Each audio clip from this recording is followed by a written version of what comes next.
Discover the advantage of unlimited access to all the stories and resources from IBJ and Inside Indiana Business. From insights to inspiration, business leaders rely on the IBJ for all things Indiana business. Start your $1 a week trial now at ibj.com/trial offer. This is Inside Indiana Business Radio for the afternoon of Thursday, February 12th, 2026. I'm Abriana Herron. Visit Hendricks County unveiled a new tourism brand in the county Thursday. The brand, called For Real, is the culmination of a year-long process that includes a series of community conversations, surveys, and stakeholder input. Visit Hendricks County CEO Jamie Bowler-Smith says the new brand isn't about reinvention, but redefining the county. We wanted to define what already made Hendricks County distinctive. What kind of brand could we get that really felt holistic and felt natural for the people that already lived here and were already visiting here? The search for a new brand comes from the agency's 2024 strategic planning process. Smith says having an identified brand is important to help make tourism an economic driver for the county. The board of directors of the Carmel Christkindlmarket on Thursday announced a new CEO. Jason Adamowitz officially steps into the role February 23rd. He replaces Julia Davis, who took the role of acting CEO following the April 2025 resignation of Marie Adele Rosenfeld. A sweeping school cell phone crackdown and revamped language tightening controls on youth social media use cleared the House Education Committee Wednesday after weeks of debate on both measures. In back-to-back votes, the committee unanimously advanced Senate Bill 78, which would require students' cell phones and other wireless devices to be powered off and locked away for the full school day. Then there was a party line vote to move Senate Bill 199, a wide-ranging education bill that, as of Wednesday, revives and restructures proposed restrictions on minor social media accounts with a heavier emphasis on parental access and oversight. Both measures now head to the full House, where further amendments are possible.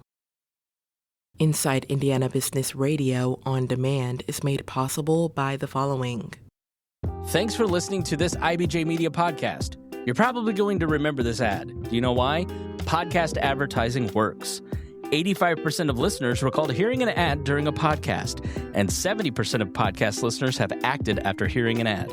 So whether you're looking to be heard across the entire IBJ Media Podcast Network, sponsor one of our shows, or just start with a 30-second ad, IBJ Media can help. Contact advertise at ibj.com to learn more. A major rewrite of Indiana's environmental laws narrowly advanced out of a House committee Wednesday, passing with a 6-5 vote. Inside Indiana Business's Alex Brown has more.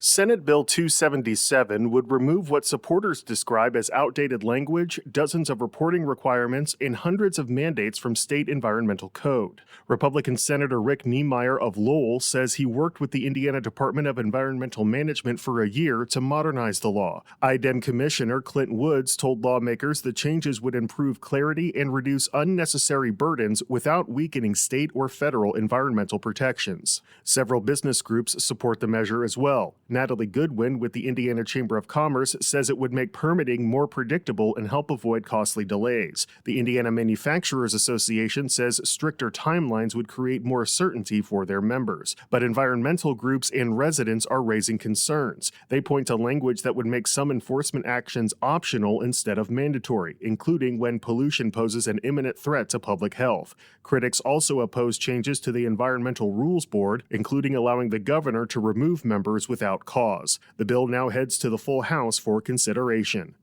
Alex Brown, Inside Indiana Business Radio. As the Indiana General Assembly continues to debate legislation that would bring a casino to Northeast Indiana, Steuben County makes its pitch to be selected for such a project. The county this week launched a website, Steuben Fun Wins, highlighting the benefits of bringing what it says would be called the Steuben County Casino Resort to fruition. Steuben County is one of 4 counties currently being considered as part of House Bill 1038, which would move the casino license currently used by Rising Star Casino Resort in Rising Sun on the Ohio River to Northeast Indiana. Allen, DeKalb, and Wayne counties are the others in the mix. Portage City officials, economic development leaders, and private sector partners formally announced Wednesday its bid for the Chicago Bears, with a proposed $5 billion lakefront stadium and entertainment district. The announcement, made during a press conference Wednesday, introduced the Hollis Harbor proposal. Portage Mayor Austin Bonta says they have a shovel-ready, fully privately financed development area requiring no taxpayer funds. We have the land, we have the water, we have the location, we have the financing and the local leadership ready to embark on a major development. Bonta confirmed the Bears have received the proposal and are actively reviewing it. I'm Abrianna Herron for Inside Indiana Business Radio on demand. From breaking news to in-depth articles, discover the advantage of the unlimited access to all news from IBJ and Inside Indiana Business with our limited time trial. Get started now at ibj.com/trial offer. Your commute just got smarter. Turn drive time into growth time.